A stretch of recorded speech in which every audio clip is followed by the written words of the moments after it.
2024 എന്ന വലിയ തെരഞ്ഞെടുപ്പ് വർഷം. ലോക്സഭാ തെരഞ്ഞെടുപ്പിന് മാസങ്ങൾ തികച്ചില്ല. 5 സംസ്ഥാന തെരഞ്ഞെടുപ്പുകളിൽ വൻ വിജയം നേടിയ കരുത്തുമായി മുന്നേറുകയാണ് ബിജെപി. ആ ബിജെപിയെ ഇന്ത്യ മുന്നണി എങ്ങനെ നേരിടാനാണ് തയ്യാറെടുത്തിരിക്കുന്നത്? നിയമസഭാ തെരഞ്ഞെടുപ്പുകളിലുണ്ടായ തോൽവിയിൽ നിന്ന് കോൺഗ്രസ് കൃത്യമായ പാഠം പഠിച്ചിട്ടുണ്ടോ? എത്രയും പെട്ടെന്ന് സീറ്റ് ചർച്ചകൾ പൂർത്തിയാക്കണമെന്ന് മുന്നണി തീരുമാനമെടുക്കുമ്പോഴും പക്ഷേ സീറ്റ് വിഭജനം അത്ര എളുപ്പത്തിൽ പൂർത്തിയാകാനാകുമോ സഖ്യത്തിന്?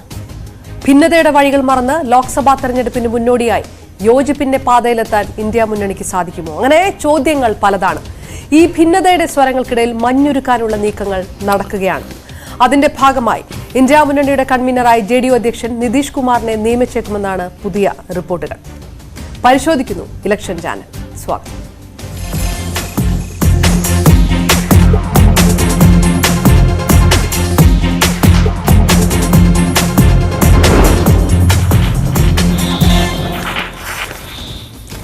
ഏറ്റവും വലിയ വാർത്ത, ഏറ്റവും വലിയ വിശേഷം, ലോക്സഭാ തെരഞ്ഞെടുപ്പിനുള്ള ഒരുക്കങ്ങൾ തുടങ്ങിയിരിക്കുന്നത് തന്നെയാണ്. തെരഞ്ഞെടുപ്പ് കമ്മീഷൻ ഏതായാലും ആന്ധ്രാപ്രദേശും തമിഴ്നാടും സന്ദർശിക്കാനുള്ള ഒരുക്കങ്ങളിലേക്ക് കടക്കുകയാണ്. കഴിഞ്ഞ തവണ 7 ഘട്ടങ്ങളിലായി വോട്ടെടുപ്പ് നടന്നു. ഇത്തവണ അത് ഏത് രീതിയിലായിരിക്കും എന്ന് ഉറ്റുനോക്കുകയാണ്. ഏപ്രിൽ 11-നായിരുന്നു കഴിഞ്ഞവണ ആദ്യ വോട്ടെടുപ്പ് നടന്നത്. കേരളത്തിൽ ഏപ്രിൽ 23-നായിരുന്നു വോട്ടെടുപ്പിന്റെ ആദ്യഘട്ടം നടക്കുകയും ചെയ്തത്. ഏതായാലും ആന്ധ്രാപ്രദേശും തമിഴ്നാടും സന്ദർശിക്കാൻ ഒരുങ്ങുകയാണ് തെരഞ്ഞെടുപ്പ് കമ്മീഷൻ. ആദ്യം കമ്മീഷൻ ഞായറാഴ്ച ആന്ധ്രയിലേക്ക് പോകും, തുടർന്ന് തമിഴ്നാട്ടിലെത്തും. എല്ലാ സംസ്ഥാനങ്ങളിലും ഒരുക്കങ്ങൾ പൂർത്തിയാകാത്ത സാഹചര്യമുണ്ട്. അതുകൊണ്ട് മാർച്ച് മാസത്തോടെ തെരഞ്ഞെടുപ്പ് തീയതി പ്രഖ്യാപനം ഉണ്ടാകുമെന്നുള്ള റിപ്പോർട്ടുകളൊക്കെ വരുന്നു. പല സംസ്ഥാനങ്ങളിലും ഉത്സവങ്ങളുണ്ട്, പരീക്ഷ നടക്കുന്നുണ്ട്. ഇതെല്ലാം പരിഗണിച്ചായിരിക്കും വോട്ടെടുപ്പ് തീയതി നിശ്ചയിക്കുക. മാർച്ച് മാസത്തോടെ തെരഞ്ഞെടുപ്പിന് സാധ്യതയുണ്ട് എന്ന് ഉള്ള റിപ്പോർട്ടുകൾ വരുന്ന സാഹചര്യത്തിൽ കൂടിയാണ് ഇലക്ഷൻ ചാനൽ ആ വിഷയം എടുക്കുന്നത്. മനു ഭാരതും എനിക്കൊപ്പം ചേരുന്നു. മനു, വളരെ പ്രധാനമായിട്ടുള്ള കാര്യം, തെരഞ്ഞെടുപ്പ് ഇനി അധികം ദൂരമില്ല, അത് പടിവാതിൽക്കലെത്തിയിരിക്കുന്നു. അത് എത്ര ഘട്ടമായിട്ട് നടക്കും, ഏത് രീതിയിലായിരിക്കും നടക്കുക? മാർച്ച് മാസത്തോടു കൂടിയാണ് പ്രഖ്യാപനം വരിക എന്നുള്ള റിപ്പോർട്ടുകളൊക്കെ വരുന്നുണ്ട്. പല സംസ്ഥാനങ്ങളും തെരഞ്ഞെടുപ്പിന് ഒരുക്കമായിട്ടില്ല, അതിനുള്ളൊരു സാഹചര്യത്തിലേക്കൊക്കെ കടക്കുന്ന ഒരു സമയമൊക്കെയാണ്. അതുകൊണ്ട് തന്നെ ഏത് മാസമായിരിക്കും തെരഞ്ഞെടുപ്പ് പ്രഖ്യാപനം വരിക എന്നുള്ളത് ഉറ്റുനോക്കുന്ന ഒരു കാര്യമാണ്. രാഷ്ട്രീയ പാർട്ടികളെ സംബന്ധിച്ചിടത്തോളം, മുന്നണികളെല്ലാം സംബന്ധിച്ചിടത്തോളം കളമൊരുക്കാൻ ഇനി എത്ര സമയമുണ്ട് എന്നുള്ളത് വലിയ ഘടകമായി മാറുന്ന കാര്യം. കഴിഞ്ഞ വർഷം മാർച്ച് 10 കൂടിയാണ് നമുക്ക് ഇതിൻ്റെ ഒരു ഇലക്ഷൻ ഡിക്ലറേഷൻ ഉണ്ടായത്. ലോക്സഭ ഇലക്ഷൻ 2019 കഴിഞ്ഞ തവണ ഉണ്ടായിരുന്നു. അതിനുശേഷം ഏപ്രിൽ 11 മുതൽ മെയ് 19 വരെ 7 ഘട്ടങ്ങളിലായാണ് തെരഞ്ഞെടുപ്പ് നടന്നത്. അവസാനം വോട്ടെണ്ണൽ മെയ് 23-നാണ് നടന്നത്. അപ്പോൾ സ്വാഭാവികമായും ഏതാണ്ട് ആ സമയത്താകുമ്പോഴേക്കും ഈ പ്രക്രിയ മുഴുവൻ പൂർത്തിയാക്കി പുതിയ സർക്കാർ അധികാരത്തിലേറണം എന്നത് ഒരു സ്വാഭാവികമായൊരു കാര്യമാണ്. തെരഞ്ഞെടുപ്പ് കമ്മീഷൻ അതിൻ്റെ തയ്യാറെടുപ്പുകൾ നടത്തുന്നു. ആദ്യം തന്നെ ഈ കമ്മീഷൻ്റെ പ്രതിനിധികൾ പല സംസ്ഥാനങ്ങളിലും സന്ദർശിച്ച് പ്രാഥമിക കാര്യങ്ങളൊക്കെ പഠിച്ചു എന്നാണ് മനസ്സിലാക്കുന്നത്. ഇനി തെരഞ്ഞെടുപ്പ് കമ്മീഷൻ പിന്നെ chief election commissioner Rajeev Kumar, അതുപോലെ അനൂപ് ചന്ദ്ര പാണ്ഡെ, അതുപോലെ അരുൺ ഗോയൽ, അവരുടെ സംഘം ഇനി അടുത്ത് മറ്റ് സംസ്ഥാനങ്ങൾ കൂടി സന്ദർശിച്ചു തുടങ്ങും. അതിലാദ്യം ഏതായാലും ആന്ധ്രാപ്രദേശും പിന്നീട് തമിഴ്നാട്ടിലേക്കും പോകുന്നു എന്നാണ് മനസ്സിലാക്കുന്നത്. ജനുവരി 7-ന് ബംഗ്ലാദേശിൽ അവിടുത്തെ തെരഞ്ഞെടുപ്പ് നടക്കുന്നുണ്ട്. അപ്പോൾ ഒരു വിദേശ സംഘത്തിൻ്റെ പ്രതിനിധി എന്ന നിലയിൽ ഒരു ഒബ്സർവേഷൻ, ഇൻ്റർനാഷണൽ ഒബ്സർവർ അല്ലെങ്കിൽ അന്താരാഷ്ട്ര നിരീക്ഷകർ എന്ന തലത്തിൽ ഇന്ത്യൻ ഇലക്ഷൻ പ്രതിനിധികൾ അവിടെയും പോകുന്നുണ്ട്. ഞാൻ പറഞ്ഞു വന്നത്, അപ്പോൾ അതിനോട് ചേർന്ന് ഇന്ത്യയിലും വലിയ ഒരു തെരഞ്ഞെടുപ്പ് മാമാങ്കത്തിന് നമ്മൾ തയ്യാറെടുക്കുകയാണ്. ആ ഒരു ഘട്ടത്തിലാണ് ഇലക്ഷൻ കമ്മീഷൻ ഇത്തരം ഒരു നീക്കം കൊണ്ടുവരുന്നത്. അതിൽ ഇപ്പോൾ കഴിഞ്ഞ ദിവസം ഈ ചിഹ്നങ്ങളെ സംബന്ധിച്ചൊക്കെയുള്ള ചില നിർദ്ദേശങ്ങൾ ഇലക്ഷൻ കമ്മീഷൻ പുറത്തുവിട്ടിരുന്നു. രജിസ്റ്റേർഡ് ആൻഡ് അൺരജിസ്റ്റേർഡ് പൊളിറ്റിക്കൽ പാർട്ടീസിൻ്റെ പൊതു ചിഹ്നത്തെ സംബന്ധിച്ചുള്ള ധാരണകൾ കൊണ്ടുവന്നിരിക്കുന്നു. അതിൽ ഈ പിന്നെ 284 പാർട്ടികളെ ഡീലിസ്റ്റ് ചെയ്തിരിക്കുകയാണ്.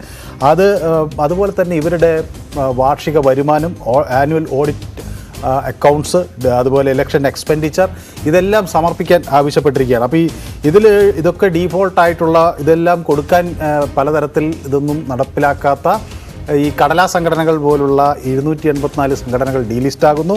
അതുപോലെ തന്നെ നിർജ്ജീവമായി കഴിഞ്ഞിട്ടുള്ള 253 സംഘടനകളെ ഈ പട്ടികയിൽ നിന്ന് ഒഴിവാക്കുന്നു. അങ്ങനെ പൊളിറ്റിക്കൽ സിനാരിയോ കുറച്ചും കൂടി സ്പേഷ്യസ് ആക്കുക എന്ന് വേണമെങ്കിൽ പറയാം. അങ്ങനെ ഒരു നീക്കത്തിലേക്ക് തെരഞ്ഞെടുപ്പ് കമ്മീഷൻ നടക്കുന്നു.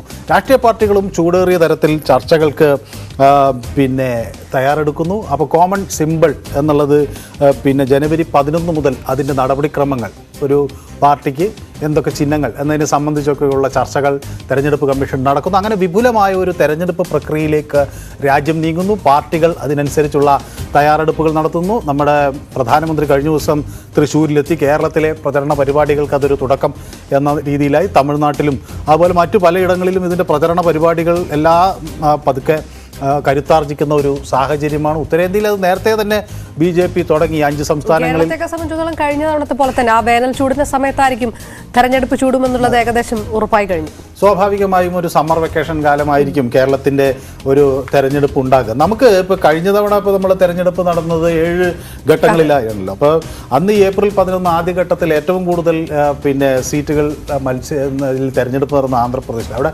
ആദ്യഘട്ടത്തിൽ 25 സീറ്റുകളിലേക്ക് അവിടെ തെരഞ്ഞെടുപ്പ് നടന്നു. പിന്നെ കശ്മീരിലും മഹാരാഷ്ട്രയിലെ 7 സീറ്റുകൾ ഒക്കെ അവിടെ നടക്കുകയുണ്ടായി. രണ്ടാമത്തെ ഘട്ടത്തിൽ കൂടുതൽ സീറ്റുകൾ വന്നത് തമിഴ്നാട്ടിൽ 39 സീറ്റുകൾ രണ്ടാം ഘട്ടം, അതായത് ഏപ്രിൽ 18-ന് 39 സീറ്റുകളിലേക്ക് അവിടെ മത്സരം നടന്നു. പിന്നെ ചെറിയ മറ്റു സ്ഥലങ്ങളിലൊക്കെ ഇപ്പോൾ ഉത്തർപ്രദേശിൽ 8 അങ്ങനെയൊക്കെ കുറച്ച് സീറ്റുകളിലേക്കാണ് മത്സരം. മൂന്നാം ഘട്ടത്തിലാണ് നമ്മുടെ കേരളം വന്നത്. കേരളം ഒറ്റയടിക്ക് കഴിഞ്ഞ തവണ ഏപ്രിൽ 23-ന് 20 സീറ്റുകളിലേക്ക് ഒരുമിച്ച് തെരഞ്ഞെടുപ്പ് നടന്നു. അതേസമയം ഗുജറാത്തിലെ 26 സീറ്റുകളിലേക്കും കേരളത്തിനോടൊപ്പം തെരഞ്ഞെടുപ്പ്. അപ്പോൾ പല സംസ്ഥാനങ്ങളിൽ പല തരത്തിലുള്ള ഒരു സംവിധാനം ഒരുക്കിയതിന് ശേഷം ഇതിനുള്ള ഉദ്യോഗസ്ഥരും നിരീക്ഷകരും ഒക്കെ അവർക്ക് കൃത്യമായി ഇതിൽ പങ്കെടുക്കാൻ കഴിയുന്ന തരത്തിലേക്ക് ഒക്കെ ഇതിനെ ഒന്ന് വികേന്ദ്രീകരിച്ച്, എനിക്ക് തോന്നുന്നില്ല ഒരിക്കലും ഒരു ഒറ്റ ലാപ്പിൽ ഇത് മുഴുവൻ നടത്തി തീർക്കാൻ കഴിയുമെന്ന്. അപ്പോൾ സ്വാഭാവികമായി അതിന് വലിയൊരു സമയം എടുക്കും. അപ്പോൾ ഏപ്രിൽ 11 മുതൽ മെയ് 19 വരെ എന്ന് പറഞ്ഞാൽ ഒരു മാസത്തിലധികം നീണ്ടുനിന്നൊരു പ്രക്രിയയിലാണ് നമ്മൾ തെരഞ്ഞെടുപ്പിലേക്ക് പോളിംഗ് ബൂത്തിലേക്ക് പോയത്. അത് കഴിഞ്ഞ് മെയ് 23-നാണ് നമ്മുടെ റിസൾട്ട് വന്നത്. അപ്പോൾ ഏതാണ്ട് 2 മാസത്തോളം നമുക്ക്, അല്ലെങ്കിൽ 1.5 മാസത്തിലധികം നമുക്ക് ഈ തെരഞ്ഞെടുപ്പ് പ്രക്രിയയിലേക്ക് മുഴുവനായും ഈ രാജ്യത്തിൻ്റെ ശ്രദ്ധ ചെലുത്തേണ്ട ഒരു സാഹചര്യം ഉണ്ടായി. അപ്പോൾ സ്വാഭാവികമായും ഒരു നിസ്സാരമായൊരു പ്രക്രിയയല്ല, വലിയ പ്രക്രിയയാണ്. അതിനുവേണ്ടിയുള്ള തയ്യാറെടുപ്പുകൾ രാജ്യത്തിൻ്റെ നാനാഭാഗത്ത് നടക്കുന്നു. ഇലക്ഷൻ കമ്മീഷൻ ദ്രുതഗതിയിൽ കാര്യങ്ങളുമായി മുന്നോട്ട് പോകും. അപ്പോൾ തെരഞ്ഞെടുപ്പിൻ്റെ ചൂടിലേക്ക് കേരളം, തെരഞ്ഞെടുപ്പിൻ്റെ ചൂടിലേക്ക് ഇന്ത്യ എന്ന തരത്തിൽ എല്ലായിടത്തും അങ്ങനെ തെരഞ്ഞെടുപ്പിൻ്റെ ആരവം നമുക്ക് കേട്ടു തുടങ്ങാൻ ഇനി അധികം സമയമില്ല. അതെ, അപ്പോൾ ഇന്ത്യ മുന്നണിയുടെ പ്രതീക്ഷകൾ ഏത് രീതിയിലാണ്? ഇന്ത്യ മുന്നണി എത്രത്തോളം തയ്യാറെടുത്ത് കഴിഞ്ഞിരിക്കുന്നു എന്നുള്ളത് തന്നെയാണ് ഏറ്റവും പ്രധാനപ്പെട്ട കാര്യം. നമ്മൾ നോക്കുന്നത് മാനിഫെസ്റ്റോ കമ്മിറ്റി യോഗം ചേർന്നിരിക്കുന്നു. ഇന്ത്യ മുന്നണിയെ സംബന്ധിച്ചിടത്തോളം ഇന്ത്യ മുന്നണിയുടെ മേലുള്ള പ്രതീക്ഷകൾ എന്താണെന്ന് നോക്കണം. അവരുടെ 3-4 യോഗങ്ങൾ നടന്നത് ആ ഒരു ഇടവേളയുണ്ട്. അത് ഈ സഖ്യവുമായി ബന്ധപ്പെട്ട് ഏറ്റവും പ്രധാനപ്പെട്ട കാര്യങ്ങൾ നടന്ന കാര്യങ്ങളൊക്കെയാണ്. ഈ 5 സംസ്ഥാനങ്ങളിൽ തെരഞ്ഞെടുപ്പ് നടക്കുക, അതിൽ വലിയ പ്രതീക്ഷകൾ ഉണ്ടായിരുന്ന കാര്യങ്ങളൊക്കെ കൈവിട്ടു പോവുക. കോൺഗ്രസിന് കയ്യിലുണ്ടായിരുന്ന രാജസ്ഥാൻ പോവുക, ഛത്തീസ്ഗഡ് പോവുക, വലിയ പ്രതീക്ഷ ഉണ്ടായിരുന്ന മധ്യപ്രദേശിൽ കനത്ത പരാജയം, അതേസമയം തെലങ്കാനയിൽ വിജയം നേടുക. ഇത് നടക്കുന്നതെല്ലാം ഈ ഇന്ത്യ മുന്നണിയുടെ 3ാമത്തെയും 4ാമത്തെയും യോഗത്തിന് ഇടയിലുള്ള ആ ഒരു 3.5 മാസക്കാലത്തിനിടയ്ക്കാണ് എന്നെടുത്തു പറയണം. ഒപ്പം തന്നെ പാർലമെൻറ്റിൽ 2 യുവാക്കൾ അതിക്രമം നടത്തുക, കുറ്റികളൊക്കെ പുറത്തെടുത്തുകൊണ്ട് ആ രീതിയിൽ നടക്കുക, 143 MP-മാരെ സസ്പെൻഡ് ചെയ്ത വിഷയത്തിനും ഇതൊക്കെ ഈ കാലയളവ് സാക്ഷ്യം വഹിക്കുകയാണ്. ഒപ്പം ഇതേ സമയത്ത് തന്നെയാണ് BJPയെ സംബന്ധിച്ചിടത്തോളം BJP അയോധ്യ രാമക്ഷേത്രവുമായിട്ടുള്ള ആ ക്യാമ്പയിൻ കൂടുതൽ ശക്തമായി മുന്നോട്ട് കൊണ്ടുപോകുന്നത്. അത് തന്നെ ഒരു തെരഞ്ഞെടുപ്പിലേക്ക് എത്രത്തോളം സുസജ്ജമാക്കാൻ BJP ഉപയോഗിക്കുകയാണ് എന്നുള്ളൊരു സന്ദേശം പുറത്തേക്ക് വരുന്നതെല്ലാം ഈ കാലയളവിലാണ്. എത്രത്തോളം തയ്യാറെടുത്തിട്ടുണ്ട് ഇന്ത്യ മുന്നണി എന്നുള്ളത് ഒരു വിഷയം തന്നെയാണ്. ഈ BJP കൂടുതൽ ശക്തി ആർജിക്കുന്ന നീക്കങ്ങൾ നടത്തുക, ഇപ്പോൾ ഈ പറഞ്ഞ പോലെ തന്നെ രാമക്ഷേത്രത്തിൻ്റെ ജനുവരി കഴിയുമ്പോഴേക്കും അതൊരു കൃത്യമായിട്ടുള്ളൊരു അജണ്ടയായിട്ട് ഞങ്ങളിതാ നടപ്പാക്കിയിരിക്കുന്നു എന്ന് പറയാൻ കഴിയുന്ന ഒരു അവസ്ഥയിലേക്ക് BJP എത്തുകയൊക്കെയാണ്. അവിടെയാണ് ലോക്സഭാ തെരഞ്ഞെടുപ്പിൻ്റെ വാതിൽ തുറക്കുന്നത്. BJPക്ക് കഴിയുന്ന ഈ വിഷയങ്ങൾ ഉയർത്തിക്കൊണ്ടുവരാൻ ഇത്രയും കാര്യങ്ങൾ കയ്യിലുള്ളപ്പോൾ ഇതിനൊക്കെ ബദലാകാൻ ഇന്ത്യ മുന്നണിക്ക് കഴിയുന്നുണ്ടോ? ആ ഒരു മൈൽ സ്റ്റോണിലൂടെ ഇന്ത്യ മുന്നണി കടന്നു പോകുന്നുണ്ടോ? ഇപ്പോൾ ഇതാ മാനിഫെസ്റ്റോ കമ്മിറ്റി യോഗം ചേർന്നു എന്ന് പറയുന്നത് ഡിസംബർ 19 നടന്ന പ്രധാനപ്പെട്ട യോഗത്തിന് ശേഷം എന്ത് ഘട്ടം പൂർത്തീകരിച്ചു എന്നുള്ളൊരു ഒരു ഒരു ശുഭ പ്രതീക്ഷയാണ് സ്വാഭാവികമായിട്ടും സഖ്യാനുകൂലികൾക്ക് ഉണ്ടാവുക. അവരുടെ ഏതായാലും യുദ്ധകാഹളം മുഴങ്ങിക്കഴിഞ്ഞു. അതിൻ്റെ തീരുമാനങ്ങൾ ഇരു മുന്നണികളായി മത്സരിക്കാനും പരസ്പരം ഏറ്റുമുട്ടാനും ഒക്കെയുള്ള കാര്യങ്ങളായി. അപ്പോൾ the battle bugle is blown എന്ന് പറയാം, ബാറ്റിൽ ലൈൻ ഇസ് ഡ്രോൺ എന്നൊക്കെ ഇംഗ്ലീഷ് പത്രങ്ങൾ എഴുതുന്ന പോലെ ഇനി പോരാട്ടത്തിൽ അല്ലെങ്കിൽ നേരിട്ടുള്ള ഏറ്റുമുട്ടലിലേക്ക് നീങ്ങുക എന്നതാണ്. അപ്പോൾ BJP സംബന്ധിച്ചിടത്തോളം അവരുടെ വാക്കുകളിൽ വലിയ കോൺഫിഡൻസ് ആണ്. ഒരുപക്ഷെ ദക്ഷിണേന്ത്യൻ സംസ്ഥാനങ്ങളിൽ അത്ര കരുത്ത് BJPക്ക് ഇല്ല എങ്കിൽ കൂടിയും അവിടേക്കുള്ള നില മെച്ചപ്പെടുത്തും എന്നുള്ളൊരു വാദം മാത്രം അവർ ഉന്നയിക്കുന്നുവെങ്കിലും സ്വാഭാവികമായും ഉത്തരേന്ത്യൻ സംസ്ഥാനങ്ങളിൽ വലിയ ആധിപത്യം തങ്ങൾക്കുണ്ടാകും എന്ന് BJPയുടെ അവരുടെ ബോഡി ലാംഗ്വേജ്, നേതാക്കളുടെ ശരീരഭാഷ വ്യക്തമാക്കുന്ന ഒരു സാഹചര്യത്തിലാണ് അതിനെ വളരെ ശക്തമായി നേരിടേണ്ട ഒരു സാഹചര്യത്തിൽ ഇന്ത്യ മുന്നണി നിൽക്കുന്നത്. അപ്പോൾ ഇവിടെ കേരളത്തെ അല്ലെങ്കിൽ ദക്ഷിണേന്ത്യൻ സംസ്ഥാനങ്ങളെ സംബന്ധിച്ചിടത്തോളം BJP എന്നത് ഉത്തരേന്ത്യയിൽ വലിയൊരു പ്രകടനം കാഴ്ചവെക്കും. പക്ഷേ ദക്ഷിണേന്ത്യൻ സംസ്ഥാനങ്ങൾ അവരെല്ലാം ഉറ്റുനോക്കുന്നത് ഈ ഇന്ത്യ മുന്നണിയുടെ ഒരു ഭാവി എന്താകും എന്നതാണ്. കാരണം ഇന്ത്യ പോലൊരു വൈവിധ്യങ്ങൾ നിറഞ്ഞൊരു നാട്ടിൽ മൾട്ടി പാർട്ടി സിസ്റ്റം എന്നത് നമ്മുടെ ഒരു രാഷ്ട്രീയത്തിൻ്റെ കരുത്തായിരുന്നു. പാർട്ടികൾ ഉള്ള വ്യത്യസ്തമായ പാർട്ടികളുള്ള ആളുകളുടെ വ്യത്യസ്തമായ ആവശ്യങ്ങളെയും ഒക്കെ ന്യായീകരിച്ചുകൊണ്ടുള്ള പാർട്ടികൾ ഉണ്ടാവുകയും അവരുടെ ഒരു കൂട്ടായ്മ ഇന്ത്യ ഭരിക്കുകയും ഇന്ത്യയിൽ അവരുടെ രാഷ്ട്രീയത്തിൽ നിർണായകമായ സ്വാധീനമുണ്ടാകുകയും ചെയ്യുന്ന ഒരു സംവിധാനത്തെ നമ്മൾ വലിയ പ്രാധാന്യത്തോടു കൂടിയാണ് ഉയർത്തി കാണിച്ചിരുന്നത്. ഏതായാലും ഇവിടെ BJP ഒരു ശക്തമായ ഭരണകക്ഷിയായി നിലനിൽക്കുമ്പോൾ പ്രതിപക്ഷ സഖ്യം അത് എങ്ങനെ ഉരുത്തിരിഞ്ഞു വരും? ഇന്ത്യൻ രാഷ്ട്രീയത്തിൽ ഇത് രണ്ട് ശക്തികൾ ഏറ്റുമുട്ടുമ്പോഴാണ് അതിനെ നമുക്ക് ഒരു പോരാട്ടം എന്ന് വിളിക്കാൻ കഴിയും. അപ്പോൾ അതിന് ബദലായി BJPക്കൊപ്പം ഈ പോരാടാൻ ഇന്ത്യ മുന്നണി എങ്ങനെ കരുത്താർജിക്കുന്നു എന്നത് വളരെ ശ്രദ്ധയോടുകൂടി എല്ലാവരും വീക്ഷിക്കുന്ന ഒരു കാര്യമാണ്. അപ്പോൾ ഈ കഴിഞ്ഞ 5 നിയമസഭാ തെരഞ്ഞെടുപ്പുകളിലെ വിധി കോൺഗ്രസ്സിന് വലിയ പാഠങ്ങൾ നൽകിയിട്ടുണ്ട്, ഇന്ത്യ മുന്നണിക്കും വലിയ പാഠങ്ങളാണ് നൽകിയിട്ടുള്ളത്. ഇപ്പോൾ ഏറ്റവും ഒടുവിൽ പുറത്തു വരുന്നൊരു വിവരമനുസരിച്ച് കോൺഗ്രസ് അവരുടെ കമ്മിറ്റി, ഈ സീറ്റ് ഷെയറിങ്ങിനെ പറ്റി പഠിക്കാനുള്ള കമ്മിറ്റി കഴിഞ്ഞ ദിവസം കൂടിയിരുന്നു. മല്ലികാർജുൻ ഖാർഗെ, മുകുൾ വാസ്നിക്, അതുപോലെ അശോക് ഗെഹ്ലോട്ട്, ഭൂപേഷ് സിംഗ് ബാഘേൽ തുടങ്ങിയവരെല്ലാം ഇതിൻ്റെ ഭാഗങ്ങളാണ്. അപ്പോൾ ഈ അശോക് ഗെഹ്ലോട്ടിനും ബാഘേലിനും ഒക്കെ അവർക്ക് ഈ തെരഞ്ഞെടുപ്പിലുണ്ടായ പ്രതിസന്ധിയിൽ നിന്ന് ഇനി വലിയ പാഠം ഉൾക്കൊണ്ട് കഴിഞ്ഞിട്ടുണ്ടാകണം എന്ന് വേണം മനസ്സിലാക്കാൻ. ഇതിൻ്റെയൊക്കെ ഒരു അടിസ്ഥാനത്തിലാണ് ഒരു 255 സീറ്റുകളിൽ മത്സരിക്കാം എന്ന നിലപാടിലേക്കാണ് ഇപ്പോൾ കോൺഗ്രസ് എത്തുന്നത്. അപ്പോൾ മറ്റ് മുന്നണിയിലെ മറ്റ് പാർട്ടികളുമായി ഈ സീറ്റ് ഷെയറിംഗ് ചർച്ചകൾക്ക് തുടക്കം കുറിക്കാൻ കോൺഗ്രസ് ആലോചനകൾ നടത്തുന്നു. ഞാൻ അതിനിടയിൽ ചോദിക്കുന്നത്, നമ്മൾ ആ ഒരു ഘട്ടത്തിലേക്ക് കടക്കുന്നതിന് മുന്നേ ഈ ഇന്ത്യ മുന്നണി സഖ്യത്തിലുള്ള ഭിന്നത അത് ഈ ഡിസംബർ 19 വന്ന യോഗവുമായി ബന്ധപ്പെട്ട് മല്ലികാർജുൻ ഖാർഗെയുടെ പേര് പ്രധാനമന്ത്രി സ്ഥാനാർത്ഥിയായിട്ട് മമതാ ബാനർജിയും കേജ്രിവാളും നിർദ്ദേശിക്കുന്നത് തന്നെ അത് നിതീഷ് കുമാറോ രാഹുൽ ഗാന്ധിയോ അങ്ങനെ ഒരു സ്ഥാനാർത്ഥി പദത്തിലേക്ക് വരാതിരിക്കാനുള്ള ഒരു നീക്കമായിട്ടൊക്കെ വിലയിരുത്തപ്പെടുന്ന വിഷയങ്ങളുണ്ട്. അതിനെ തന്നെ അനുകൂലിക്കാത്ത വിഭാഗം ഭിന്നസ്വരങ്ങൾ അതിനകത്തുനിന്നുണ്ടാവുക. അങ്ങനെ ഏറ്റവും അവസാനം നടന്ന യോഗത്തിൽ പോലും ഉരുത്തിരിഞ്ഞ അഭിപ്രായവുമായി ബന്ധപ്പെട്ട് ഭിന്നതകൾ ഉയർന്നു വന്നതാണ്. ഇത്തരം വിഷയങ്ങൾ പരിഹരിക്കാതെ നിൽക്കുന്ന ഒരു സാഹചര്യം ഇപ്പോഴുമില്ലേ?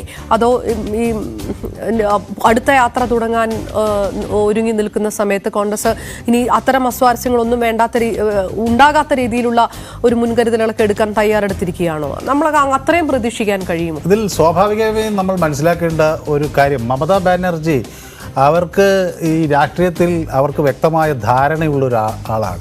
ഷടനോട് ഷാഠ്യം എന്ന നിലപാട് മമതാ ബാനർജിക്ക് ഉണ്ടെങ്കിലും രാഷ്ട്രീയ തന്ത്രത്തിലും അവരൊട്ടും പുറകിലല്ല. അപ്പോൾ ഇവിടെയാണ് മമതാ ബാനർജി ഇത്തരം ഒരു നീക്കം നടത്തുന്നത്. അപ്പോൾ ഇന്ത്യയിൽ പ്രധാനമായും പ്രതിപക്ഷ പാർട്ടികൾ നേരിടുന്ന ഒരു വലിയ വിമർശനം തെരഞ്ഞെടുപ്പുകളിലുടനീളം അതൊരു കുടുംബാധിപത്യത്തിൻ്റെ ഭാഗമായി ആണ് ഇതെല്ലാം നടക്കുന്നത്. ഒരു കുടുംബത്തിലെ ആളുകളെ പ്രധാനമന്ത്രിയാക്കാനുള്ള അല്ലെങ്കിൽ അവരെ ലോഞ്ച് ചെയ്യാനാണ് ഈ പരിപാടിയൊക്കെ നടത്തുന്നത് BJP ആരോപണം ഒരു വശത്ത്. മല്ലികാർജുൻ ഖാർഗെയാകുമ്പോൾ ഫലപ്രദമായി അതിനെ ചെറുക്കാൻ കഴിയും. രണ്ടാമത്തെ കാര്യം, ഒരു പ്രധാനമന്ത്രി സ്ഥാനാർത്ഥി ആദ്യം പ്രഖ്യാപിക്കുമ്പോൾ അത് CPM-നെ പോലെ ഇടത് പാർട്ടികളെ ഒക്കെ അത് പ്രതിസന്ധിയിലാക്കും. കാരണം അവർക്ക് മല്ലികാർജ്ജുൻ ഖാർഗെയാണ് പ്രധാനമന്ത്രി എന്ന് പ്രഖ്യാപിച്ചുകൊണ്ടൊരു തെരഞ്ഞെടുപ്പിനെ നേരിടാൻ കഴിയില്ല. അവരുടെ എക്കാലത്തെയും ആവശ്യം ഒരു ആശയം, കോമൺ മിനിമം പ്രോഗ്രാം, ഒരു പൊതു പരിപാടി ഉണ്ടാക്കി ആ പരിപാടിയുടെ അടിസ്ഥാനത്തിൽ തെരഞ്ഞെടുപ്പിനെ നേരിടുക, തെരഞ്ഞെടുപ്പിന് ശേഷം വരുന്ന കാര്യങ്ങളെക്കുറിച്ച് അപ്പോഴാലോചിക്കുക, അല്ലെങ്കിൽ അപ്പോഴൊരു നേതാവിനെ പ്രഖ്യാപിക്കുക എന്നാണ്. ആദ്യം ഒരു പ്രധാനമന്ത്രി സ്ഥാനാർത്ഥിയെ പ്രഖ്യാപിച്ച് തെരഞ്ഞെടുപ്പിന് പോകേണ്ട എന്ന നിലപാടാണ്. കാരണം അത് സ്വാഭാവികമായി നമുക്കറിയാം, മല്ലികാർജ്ജുൻ ഖാർഗെ അടുത്ത മുന്നണിയുടെ പ്രധാനമന്ത്രി സ്ഥാനാർത്ഥി എന്ന് പ്രഖ്യാപിച്ചുകൊണ്ട് CPM-ന് കേരളത്തിൽ തെരഞ്ഞെടുപ്പിനെ നേരിടാനാവില്ല. അപ്പോൾ ഇത് CPM-നും ഒക്കെ ഒരു പ്രതിസന്ധിയിലാക്കുന്ന തരത്തിലാണ്. അത് ബംഗാളിലും സമാനമായ സാഹചര്യം തന്നെ. അപ്പോൾ അങ്ങനെയൊക്കെ ഉള്ളൊരു പ്രതിസന്ധിയിൽ നിന്നാണ് ഈ മമതാ ബാനർജി ഈ ഒരു ആവശ്യം മുന്നോട്ട് വയ്ക്കുന്നത്. അതോടൊപ്പം തന്നെ നിതീഷ് കുമാർ ഹിന്ദി ഹൃദയഭൂമിയിൽ നിന്ന് ഒരു പ്രധാനമന്ത്രി സ്ഥാനാർത്ഥി ഉണ്ടാകുക എന്നതിനെ, അല്ലെങ്കിൽ നിതീഷ് കുമാറിനെ തടയുക എന്നത് കോൺഗ്രസിൻ്റെ കയ്യിൽ തന്നെ ഇതിൻ്റെ ഒരു ചരട് നിൽക്കുക എന്നത് കൂടി മമതാ ബാനർജി ഉദ്ഘാടനം ചെയ്യുന്നു. അങ്ങനെയാണ് ഈ ഒരു തന്ത്രത്തിൻ്റെ ഭാഗമായി അത് വരുന്നത്. പക്ഷേ അതിനൊക്കെ അപ്പുറത്ത് നമുക്കറിയാം, മറുവശത്ത് നിതീഷ് കുമാർ വളരെ ശക്തമായി തൻ്റെ സ്ഥാനാർത്ഥിത്വം ഉറപ്പിക്കാനുള്ള ശ്രമം നേരത്തെ തന്നെ തുടങ്ങിക്കഴിഞ്ഞു. അദ്ദേഹത്തെ അനുനയിപ്പിക്കേണ്ട സാഹചര്യം ആദ്യഘട്ടത്തിൽ തന്നെ തുടങ്ങി ഈ മുന്നണിയിൽ ഉണ്ട്. കാരണം പ്രധാനമന്ത്രി സ്ഥാനാർത്ഥിത്വത്തിന് വേണ്ടിയുള്ള ഒരു മത്സരത്തിൽ താനും കൂടി ഉണ്ട്, അല്ലെങ്കിൽ താനാണ് മുന്നിൽ എന്ന് വളരെ സമർത്ഥമായി സമർത്ഥിക്കാൻ ആദ്യഘട്ടം തൊട്ട് തന്നെ നിതീഷ് കുമാർ ശ്രമം നടത്തുകയാണ്. ഇപ്പോൾ അപർണ സൂചിപ്പിച്ചതുപോലെ തർക്കങ്ങൾ എല്ലായിടത്തുമുണ്ട്. ഇപ്പോൾ അധീർ രഞ്ജൻ ചൗധരി ബംഗാളിൽ സീറ്റ് വിഭജനത്തെക്കുറിച്ച് ചർച്ച ചെയ്യുന്നു. ബംഗാളിൽ 2 സീറ്റാണ് പിന്നെ ഇന്ത്യൻ നാഷണൽ കോൺഗ്രസിനുള്ളത്. അപ്പോൾ അവിടെ കുറച്ചുകൂടി സീറ്റുകൾ വിട്ടുകിട്ടണം എന്നത്, കോൺഗ്രസ് അവിടെ 6 സീറ്റുകളെങ്കിലും വിട്ടുകിട്ടണം എന്ന നിലപാടിലാണ്. അത് അങ്ങനെ വന്നാൽ പിന്നെ ഒരു 4 സീറ്റെങ്കിലും നമ്മൾ പലപ്പോഴും ഇതിൽ ചർച്ച ചെയ്തതാണ്. കോൺഗ്രസിനെ സംബന്ധിച്ചിടത്തോളം ഇനിയിപ്പോൾ ഈ 5 നിയമസഭാ തെരഞ്ഞെടുപ്പുകൾക്ക് ശേഷം കോൺഗ്രസിന്റെ ബാർഗെയിനിങ് പവർ നന്നായിട്ട് കുറഞ്ഞിട്ടുണ്ട് എന്നുള്ളൊരു വിഷയമുണ്ട്. സ്വാഭാവികമായിട്ടും അത് മറ്റ് പാർട്ടികളും ആവശ്യപ്പെട്ടത് കോൺഗ്രസ് വിട്ടുവീഴ്ചയ്ക്ക് തയ്യാറാകണമെന്നാണ് പല സംസ്ഥാനങ്ങളിലും. അത് കോൺഗ്രസ് കേട്ടിരിക്കുന്നു, അല്ലെങ്കിൽ കേൾക്കാൻ കോൺഗ്രസ് നിർബന്ധിതമായിരിക്കുന്നു എന്ന് വേണ്ടേ കണക്കാക്കാൻ. ഈ 2019 421 സീറ്റിൽ മത്സരിച്ച കോൺഗ്രസ് 255 സീറ്റുകളിലേക്ക് വരിക എന്നൊക്കെ പറയുന്നത് ആ രീതിയിലുള്ള ഒരു വിട്ടുവീഴ്ച, അത് ഏത് രീതിയിലാണ് നടത്തുക എന്നും കൂടെ ഉറ്റുനോക്കണം. ഈ വളരെ പ്രധാനപ്പെട്ട കാര്യം, അതായത് ആ സീറ്റുകളുടെ എണ്ണം കുറയ്ക്കാനുള്ള ഒരു തീരുമാനത്തിലേക്ക് 255 സീറ്റുകൾ മാത്രം തനിച്ച് മത്സരിക്കുക എന്നൊരു നീക്കത്തിലേക്ക് കോൺഗ്രസ് കടക്കുന്നു. പ്രധാനമായിട്ട് മധ്യപ്രദേശ്, രാജസ്ഥാൻ, ഛത്തീസ്ഗഡ്, കേരളം, കർണാടകം, തെലങ്കാന, ആന്ധ്രാപ്രദേശ്, ഈ സംസ്ഥാനങ്ങളിലാണ് ഈ 255 സീറ്റും കോൺഗ്രസ് കണ്ടുവച്ചിരിക്കുന്നത് തനിച്ച് മത്സരിക്കാൻ. അതേസമയം പശ്ചിമ ബംഗാൾ, മഹാരാഷ്ട്ര, തമിഴ്നാട്, ബീഹാർ, ജാർഖണ്ഡ്, ഉത്തർപ്രദേശ്, അതിൽ മറ്റ് ഈ സംസ്ഥാനങ്ങളിലെ ഒരു 100ഓളം സീറ്റുകളിൽ ഇന്ത്യ മുന്നണിയിലെ സഖ്യകക്ഷികളുടെ പിന്തുണയോടെ മത്സരിക്കാനുള്ള നീക്കമാണ് എന്നുള്ളൊരു റിപ്പോർട്ടൊക്കെ നടക്കുന്നു. അതായത് മനു ഭരത്, UP അടക്കമുള്ള സംസ്ഥാനങ്ങളിൽ വരെ ഇന്ത്യ മുന്നണിയിൽ ഒരു പരമാവധി വിട്ടുവീഴ്ചയാകാം എന്നുള്ളൊരു നിലപാടിലേക്ക് കോൺഗ്രസ് കടന്നിരിക്കുന്നു. അതുകൊണ്ടാണ് ഇത്രയും സീറ്റ് കുറച്ച് മതി, അല്ലെങ്കിൽ അത്രയും ബാർഗെയിനിങ് പവർ കോൺഗ്രസിന്റെ കുറഞ്ഞിരിക്കുന്നു. അങ്ങനെ ഒരു വെർഷൻ കൂടെ ഉണ്ട് അല്ലേ?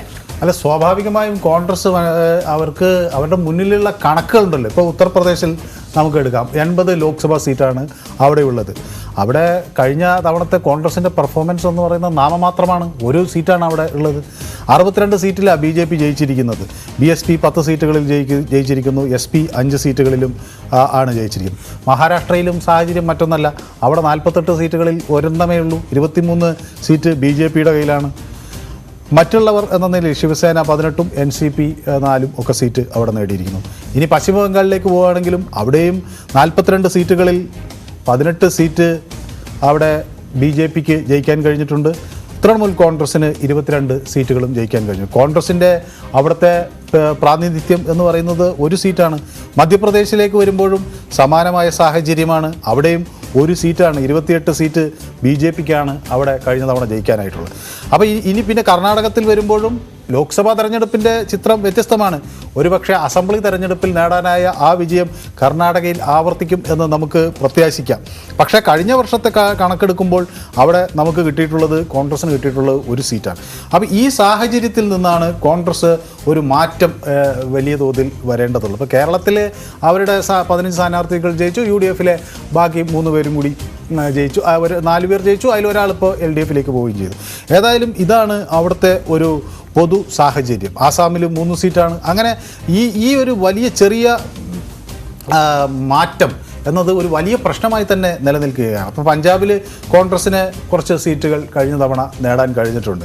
അവിടെ ഇപ്പോൾ ആം ആദ്മി പാർട്ടിയുടെ ഒരു ആധിപത്യം വരുന്നു.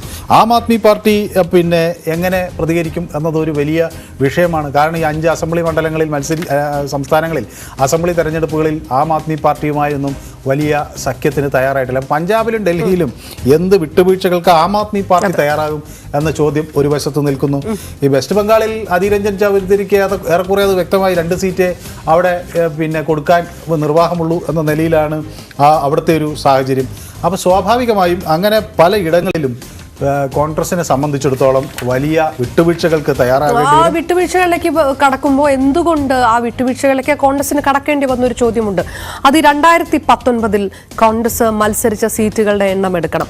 421 സീറ്റിൽ മത്സരിച്ച കോൺഗ്രസിന് 52 സീറ്റിലാണ് ജയിക്കാൻ കഴിഞ്ഞത്. 2014 464 സീറ്റുകളിലാണ് മത്സരിച്ചത്. അന്ന് ജയിച്ചത് 44 സീറ്റിൽ മാത്രം. 2 തവണയും കോൺഗ്രസിനെ സംബന്ധിച്ചിടത്തോളം ലോക്സഭയിലെ പ്രതിപക്ഷ നേതാവ് പദവിക്കുള്ള അംഗബലം നേടാൻ കോൺഗ്രസിന് 2 തവണയും കഴിഞ്ഞില്ല എന്നുള്ളതാണ്. അപ്പോൾ ആ ഒരു സ്റ്റാറ്റസ് കോയിൽ പോകുന്നു. ആ സ്റ്റാറ്റസ് കോ അല്ല, അതിൽ മോശമായ രീതിയിലേക്ക് ഓരോ തെരഞ്ഞെടുപ്പ് വരുന്നോറും കോൺഗ്രസിന് ബാർഗെയിനിങ് പവർ കുറയുന്നു എന്നുള്ള വിഷയം.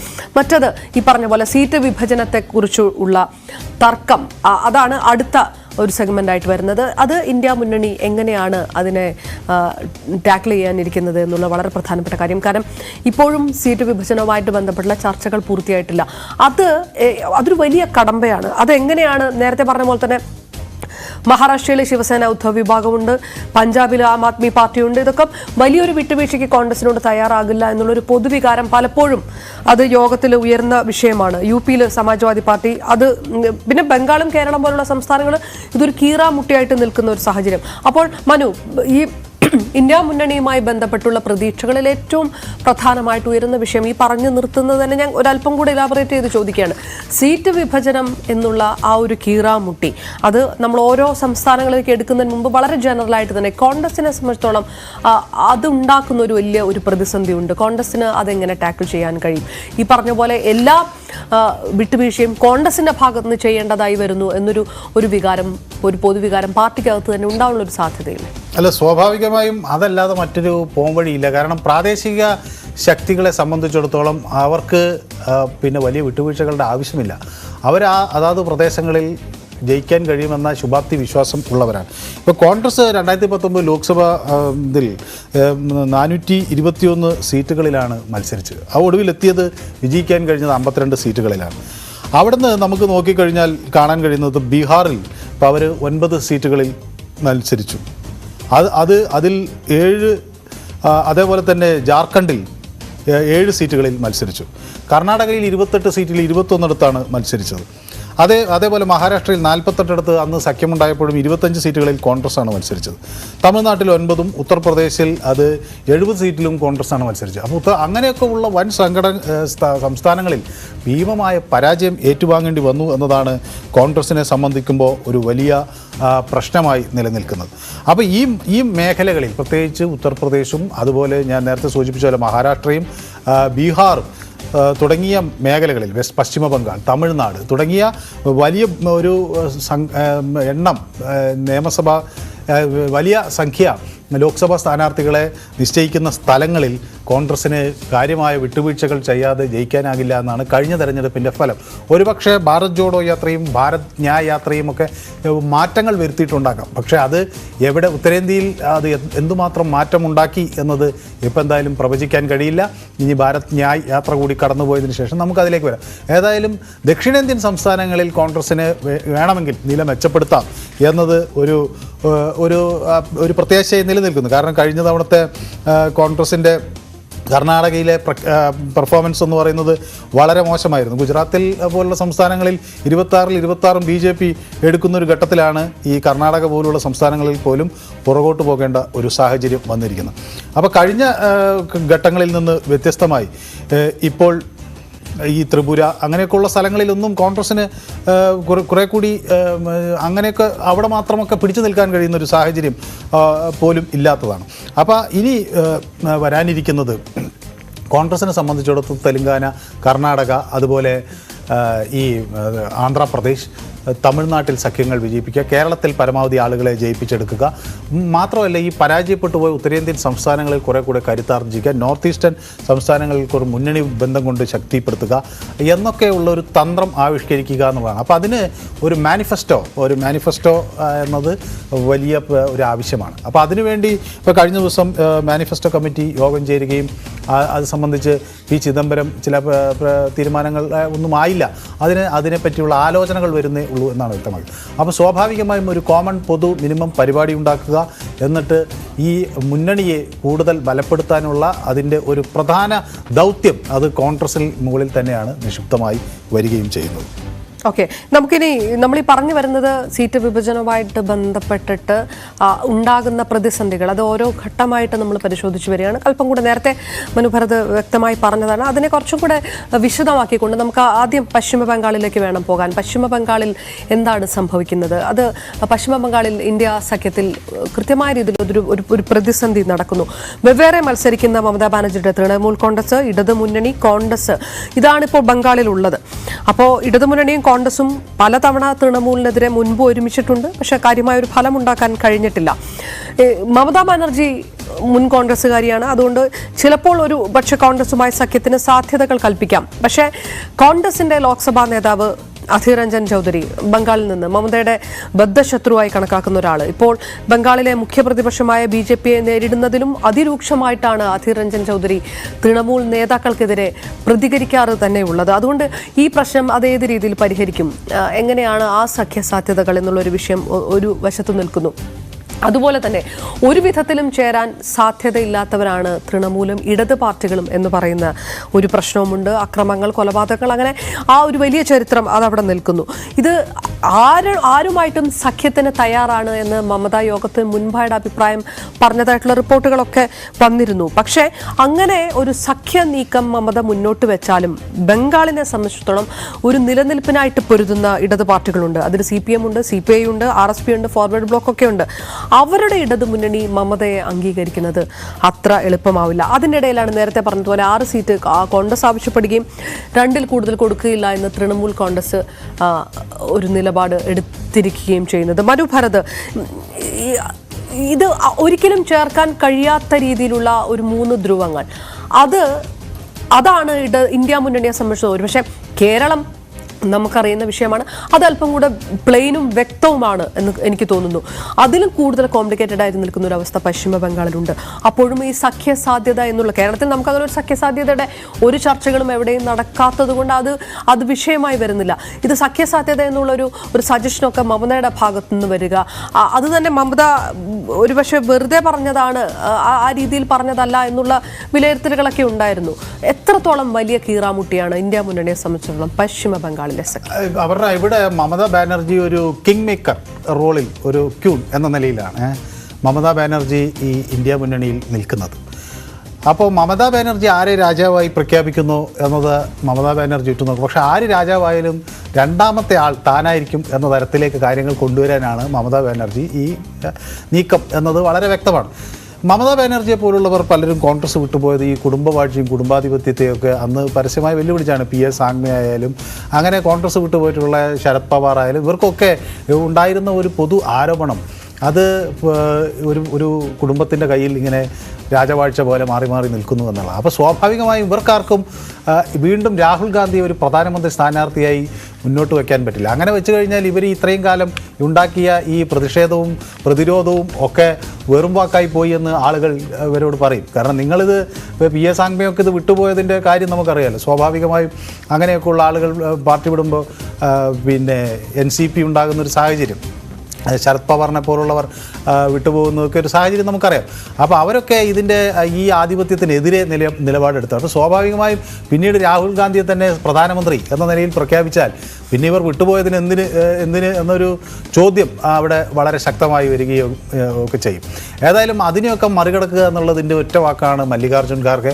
ആ മല്ലികാർജ്ജുൻ ഖാർഗെക്ക് മറ്റൊരു കാര്യം കൂടിയുണ്ട്. അദ്ദേഹം ഒരു ദളിത് നേതാവ് എന്ന നിലയിൽ ഉള്ള ഒരിതും കുറച്ച് ഇരുത്തം വന്ന നേതാവ് എന്ന നിലയിലും അദ്ദേഹത്തിൻ്റെ വാക്കുകളും പ്രവൃത്തിയൊക്കെ നോക്കിയാൽ നമുക്കറിയാം കാര്യങ്ങളെ കുറെ കൂടെ അപഗ്രഥിച്ച് വിലയിരുത്തൽ നടത്തൽ ഒക്കെ ഒരാളാണ്. അപ്പോൾ ആ നിലയ്ക്ക് ഒരു സീസൺഡായ വളരെ കരുത്തരായ ഒരു രാഷ്ട്രീയ നേതാവിനെ അവതരിപ്പിക്കുക എന്നതാണ് അവർ വയ്ക്കുന്നത്. ഏതായാലും ഈ മുന്നണി ഏതെങ്കിലും ഘട്ടത്തിൽ വിജയിക്കുന്ന ഒരു സാഹചര്യം ഉണ്ടായാൽ മമതാ ബാനർജിക്ക് അപ്പോൾ ഒരു കാര്യം ഉറപ്പാണ്, തീർച്ചയായും അതിൻ്റെ രണ്ടാമത്തെ ആളായി ഈ കിങ് മേക്കറായി മമതാ ബാനർജി നിൽക്കുമ്പോൾ തന്നെ ഒരു ക്യൂണായി തനിക്ക് നിൽക്കാൻ കഴിയും എന്നുള്ള ഒരു നിലപാട് മമതാ ബാനർജിക്കുണ്ട്. അപ്പോൾ സ്വാഭാവികമായും ആ കരുത്ത് അവിടെ നിലനിർത്തണമെങ്കിൽ പശ്ചിമ ബംഗാളിൽ പരമാവധി സീറ്റുകളിൽ ജയിച്ചു കയറാൻ മമതാ ബാനർജിക്ക് കഴിയണം. അതുകൊണ്ടാണ് സ്വാഭാവികമായും വലിയ വിട്ടുവീഴ്ചകൾക്ക് പശ്ചിമ ബംഗാളിൽ മമതാ ബാനർജി തയ്യാറാകാതിരിക്കുന്നു എന്ന് നമ്മൾ പറയുന്നത്.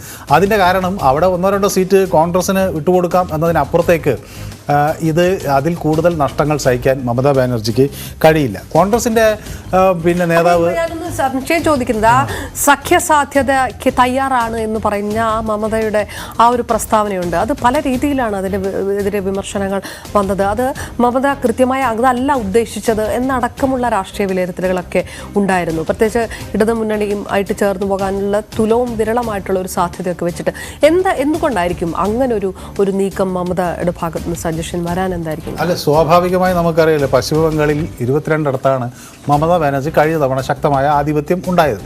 അത് മെച്ചപ്പെടുത്തുക എന്നതാണ് മമതാ ബാനർജി സ്വാഭാവികമായി ലക്ഷ്യം വയ്ക്കുന്നത്.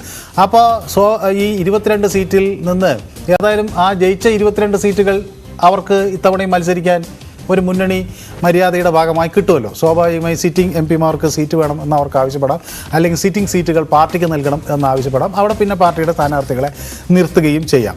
പിന്നെ വരുന്ന ഈ കോൺഗ്രസിന് കിട്ടിയിട്ടുള്ള 2 സീറ്റ് ഒഴിച്ചു നിർത്തി കഴിഞ്ഞാൽ പിന്നെ 18 സീറ്റ് BJPയുടെയാണ്. അവിടെ ആര് മത്സരിക്കണം എന്ന കാര്യത്തിൽ ഒരു വാദം ഉയരുകയാണെങ്കിൽ അവിടെ കോൺഗ്രസിന് 2-ൽ കൂടുതൽ സീറ്റ് കൊടുക്കില്ല എന്ന് മമതാ ബാനർജി പറയുമ്പോൾ അതിൻ്റെ സിംഹഭാഗവും, അതായത് ഈ 18 സീറ്റിൻ്റെ BJPക്കെതിരെ മത്സരിക്കേണ്ട 18 അതിൻ്റെ സിംഹഭാഗവും മമതാ ബാനർജിക്ക് തന്നെ കിട്ടും എന്നതാണ് അവരുടെ ഒരു കണക്കുകൂട്ടൽ. അങ്ങനെ വരുമ്പോൾ ഈ UPA സർക്കാർ ഉണ്ടാക്കിയ പോലെ തന്നെ ഇന്ത്യ മുന്നണി സർക്കാർ ഉണ്ടാക്കുന്നൊരു ഘട്ടം വരുമ്പോൾ അതിലെ ഒരു രണ്ടാമത്തെ ആളായി വരാൻ, അതിൻ്റെ കാര്യങ്ങൾ തീരുമാനിക്കുന്നത് താനാണ് എന്ന തരത്തിലേക്ക് ഇതിനെ കൊണ്ടുവരാൻ മമതാ ബാനർജിക്ക് കഴിയുന്നു. അപ്പോൾ രണ്ടാമതാകാൻ മമതാ ബാനർജി നിൽക്കുന്നു, ഒന്നാമതാകാൻ നിതീഷ് കുമാർ നിൽക്കുന്നു. ഇവിടെ അങ്ങനെ ഈ രാഷ്ട്രീയമായ ചില നാടകങ്ങൾ, അന്തർനാടകങ്ങൾ ഇതിൻ്റെ ഉള്ളിലൂടെ നടക്കുന്നു എന്നതാണ് ഇതിലെ രസകരമായ കാര്യം. അപ്പോൾ BJP മറുവശത്ത് വലിയ ആവേശത്തോടുകൂടി, കോൺഫിഡൻസോടുകൂടി മോദി കാ ഗ്യാരണ്ടി എന്ന പ്രഖ്യാപനവുമൊക്കെ ആയി മുന്നോട്ട് പോകുമ്പോൾ കോൺഗ്രസിൻ്റെ മുന്നിലുള്ളത് ഈ വിട്ടുവീഴ്ചകളല്ലാതെ ഒരു കാര്യവുമില്ല. അപ്പോൾ സ്വാഭാവികമായും പശ്ചിമ ബംഗാളിൽ അധീരഞ്ജൻ ചൗധരിക്ക് എന്ത് ചെയ്യാൻ കഴിയും?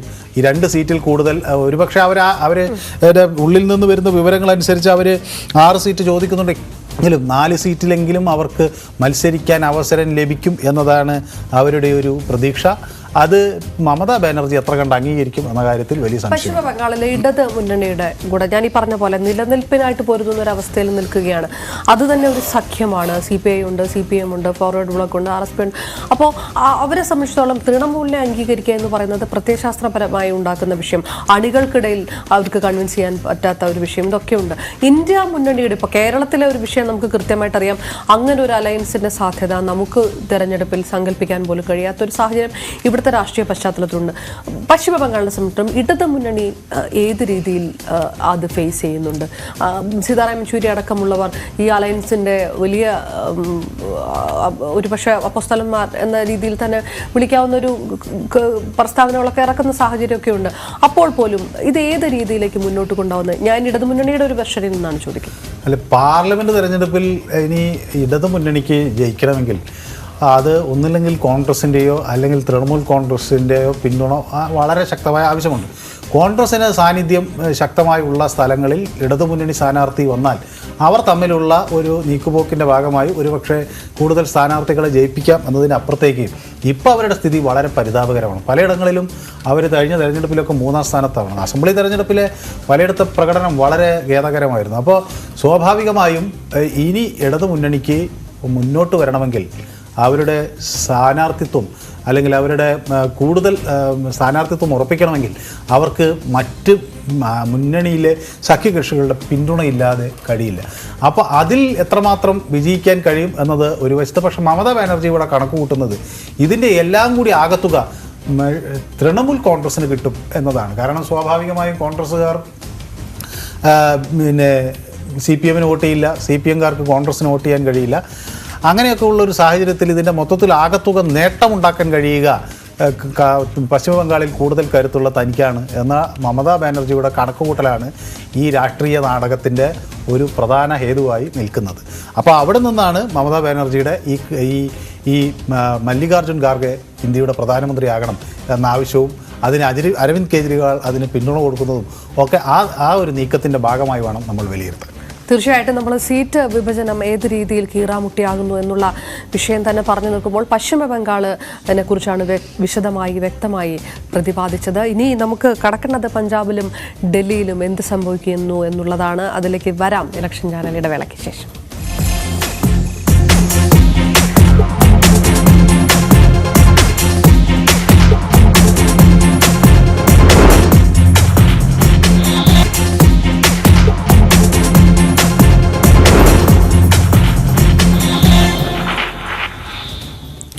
സീറ്റ് വിഭജനത്തിന്റെ കീറാമുട്ടികൾ ഇന്ത്യ മുന്നണി ഏത് രീതിയിൽ ഫേസ് ചെയ്യുന്നു എന്നുള്ള വിഷയമാണ് നമ്മൾ ചർച്ച ചെയ്തുകൊണ്ടേയിരിക്കുന്നത്.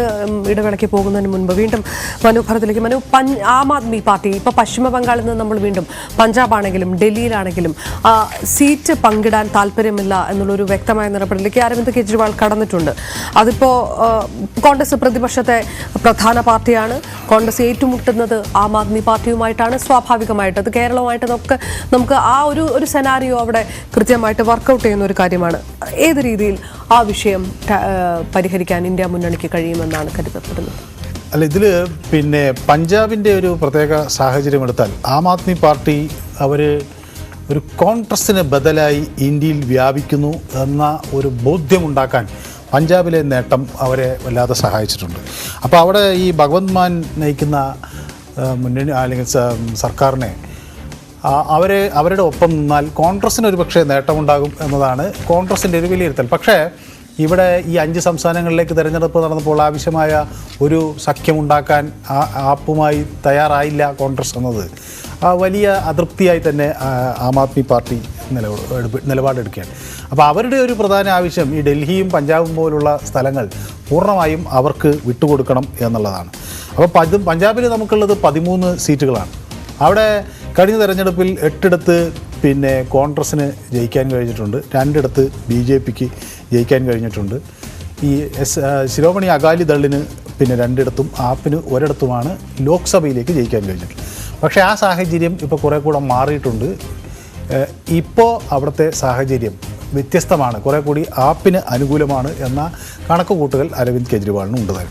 അപ്പോൾ ഇങ്ങനെ ഒരു സാഹചര്യത്തിൽ പഞ്ചാബിൽ വലിയ വിട്ടുവീഴ്ചകൾക്ക് ആം ആദ്മി പാർട്ടി തയ്യാറാവില്ല. കാരണം ആം ആദ്മി പാർട്ടിയെ സംബന്ധിച്ചിടത്തോളം അവരുടെ കരുത്ത് പ്രകടമാക്കാൻ കഴിയുന്ന 2 പ്രധാന സ്ഥലങ്ങൾ, ഒന്ന് പഞ്ചാബും മറ്റൊന്ന് ഡൽഹിയുമാണ്. ഡൽഹിയിൽ വളരെ കുറച്ച് സീറ്റുകളല്ലേ ഉള്ളൂ. അപ്പോൾ സ്വാഭാവികമായും അതുകൊണ്ട് തന്നെ ഈ 2 ഇടങ്ങളിൽ നിന്നും അവർക്ക് പരമാവധി സീറ്റുകൾ നേടിയെടുക്കുക എന്നതായിരിക്കാം ഈ ആം ആദ്മി പാർട്ടിയുടെ ഒരു നിലപാട്. അതുകൊണ്ട് അവിടെയും വലിയ വിട്ടുവീഴ്ചകൾക്ക് പിന്നെ കോൺഗ്രസ്സിന് തയ്യാറാകാതെ മറ്റു വഴിയില്ല എന്നതാണ് അവിടുത്തെ നിലവിലെ സാഹചര്യം. തീർച്ചയായിട്ടും നമുക്കിനി ഇന്ത്യ മുന്നണി കടക്കുന്ന അടുത്ത ഘട്ടമെന്ന് പറയുന്നത്, നേരത്തെ നമ്മൾ പറഞ്ഞു മല്ലികാർജുൻ ഖാർഗെ പ്രധാനമന്ത്രി സ്ഥാനാർത്ഥിയാക്കി നിർദ്ദേശിച്ചുകൊണ്ടുള്ള ഒരു നീക്കത്തിലേക്ക് കടന്നിരുന്നു ഇന്ത്യ മുന്നണിയിൽ മമതാ ബാനർജിയും അരവിന്ദ് കെജ്രിവാളും. അതിന് പല രീതിയിലുള്ള എതിർപ്പുകൾ ഉണ്ടാവുകയും ചെയ്തിരുന്നു. പ്രധാനമായിട്ടും ഇപ്പോൾ ഇന്ത്യ മുന്നണി ഉദ്ദേശിക്കുന്നത് എന്താണ് എന്നുള്ളത്, നിതീഷ് കുമാർ ഇന്ത്യ സഖ്യത്തിൻ്റെ കൺവീനറാക്കാനുള്ള ചർച്ച നടക്കുന്നു എന്നുള്ളത് തന്നെയാണ് ഏറ്റവും പ്രധാനപ്പെട്ട കാര്യം. ഇതിൽ ഏതെങ്കിലും രീതിയിലുള്ള ഒരു അഭിപ്രായ വ്യത്യാസമുണ്ടോ എന്നുള്ള ഒരു വലിയ വിഷയമാണ് ഇത്. RJD ഈ വിഷയത്തിനകത്ത് എതിർപ്പ് ആദ്യം പ്രകടമാക്കിയിരുന്നു എന്നുള്ള റിപ്പോർട്ടുകൾ വരുന്നു. ഇപ്പോൾ എതിർപ്പില്ല എന്ന് നേതാക്കൾ പറയുന്ന ഒരു വിഷയം വരുന്നു.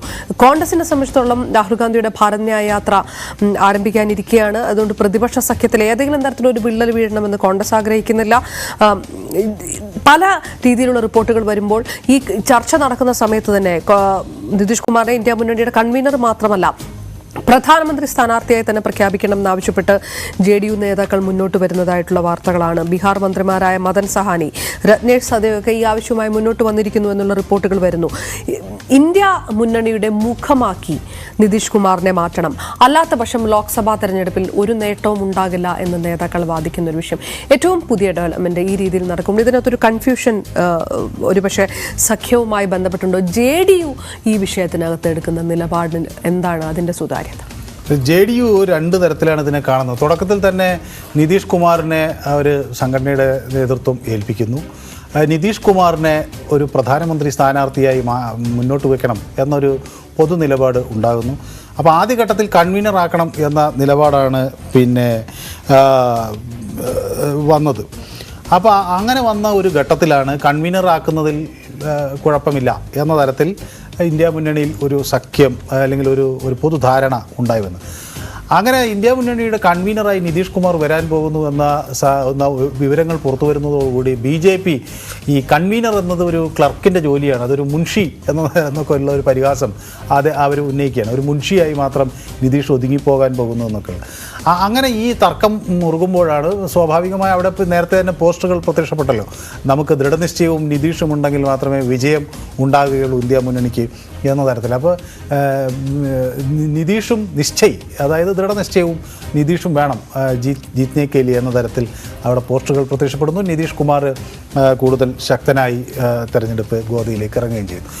അങ്ങനെ ഇരിക്കുമ്പോഴാണ് അദ്ദേഹത്തിൻ്റെ രണ്ട് മന്ത്രിമാർ മദൻ സഹാനിയും രത്നേഷ് സാദിയും ഇദ്ദേഹത്തെ പ്രധാനമന്ത്രിയാക്കണം എന്ന തരത്തിൽ ഒരു നിലപാട് മുന്നോട്ട് വയ്ക്കുന്നത്.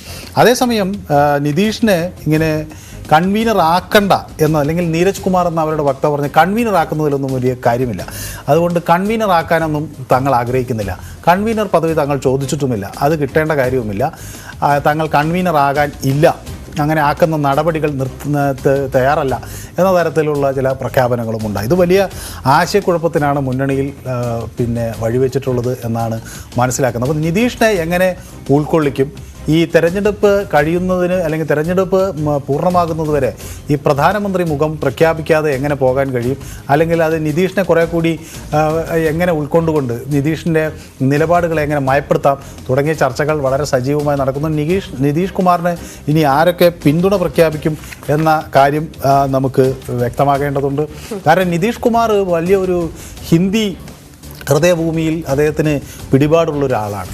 അത് നിതീഷ് കുമാർ നേരത്തെ തന്നെ നമുക്കറിയാം, ഇപ്പോൾ ഉത്തർപ്രദേശിലൊക്കെ കോൺഗ്രസിൻ്റെ വളരെ പരിതാപകരമായൊരു സാഹചര്യമാണ് ഉള്ളത്. അവിടെ നിതീഷ് കുമാർ ഇപ്പോൾ സമാജ്വാദി പാർട്ടിയാണെങ്കിൽ അവിടെ 65 സീറ്റിൽ അവർ മത്സരിക്കും, കോൺഗ്രസിന് മൊത്തം 15 സീറ്റ് നൽകുള്ളൂ എന്നൊക്കെ പറഞ്ഞു നിൽക്കുകയാണ്. അപ്പോൾ ഈ ഉത്തർപ്രദേശും അതുപോലുള്ള ബീഹാറിനും സമീപത്തുള്ള സംസ്ഥാനങ്ങളിൽ പോലും ഹിന്ദി ഹൃദയഭൂമിയിൽ ഒരു വലിയ നേതാവായി ഉരുത്തിരിയാൻ നിതീഷ് കുമാറിന് കഴിയും. അങ്ങനെ എങ്ങനെ നിതീഷിനെ ഉൾക്കൊള്ളും എന്നത് ഒരു വലിയ വിഷയമായി ചർച്ചയ്ക്ക് നിൽക്കുകയാണ്. നിതീഷ് നമുക്കറിയാം, 8 തവണയാണ് ബീഹാറിൻ്റെ മുഖ്യമന്ത്രിയായി നിതീഷ് കുമാർ തൻ്റെ പലതവണ ജയിക്കുകയും തോൽക്കുകയൊക്കെ അല്ലെങ്കിൽ അധികകാലം ടേം മുഴുവൻ പൂർത്തിയാക്കാൻ കഴിയാതെയൊക്കെ ഉണ്ടാവുകയും ഒക്കെ ഉണ്ടായിരുന്നെങ്കിലും 8 തവണ ബീഹാറിൻ്റെ മുഖ്യമന്ത്രിയാകാൻ നിതീഷ് കുമാറിന് കഴിഞ്ഞു. അത് ആദ്യത്തെ 2000 തൊട്ടാണ് നിതീഷ് മുഖ്യമന്ത്രിയാകുന്നത്. അങ്ങനെ 2000-ൽ അടൽ ബിഹാരി വാജ്പേയി അവിടെയുള്ള സമയത്താണ് നിതീഷ് കുമാർ ഒരു NDA അലയൻസിൻ്റെ ഭാഗമായാണ് മുഖ്യമന്ത്രി സ്ഥാനം ആദ്യം ഏറ്റെടുക്കുന്നത്. 151 MLA-മാരേ ഉള്ളൂ, ആവശ്യമുള്ള ഭൂരിപക്ഷം പോലും ഇല്ലാതെ നിതീഷ് കുമാർ മുഖ്യമന്ത്രി സ്ഥാനത്തേക്ക് വരുന്നു. 7 ദിവസം കൊണ്ട് അദ്ദേഹത്തിന് പുറത്തു പോകേണ്ടി വരുന്നു. പക്ഷേ രണ്ടാമത്തെ ടേം വരുമ്പോഴേക്കും നിതീഷ് കുമാർ 2005 മുതൽ 2010 വരെ അദ്ദേഹത്തിന് ഭരിക്കാൻ സുസ്ഥിരമായൊരു ഭരണം കാഴ്ചവെക്കാൻ കഴിയും. 2010 മുതൽ 14 വരെ മൂന്നാമത്തെ ടേം എന്ന നിലയിൽ അദ്ദേഹം അവിടെ മുഖ്യമന്ത്രിയാകുന്നു.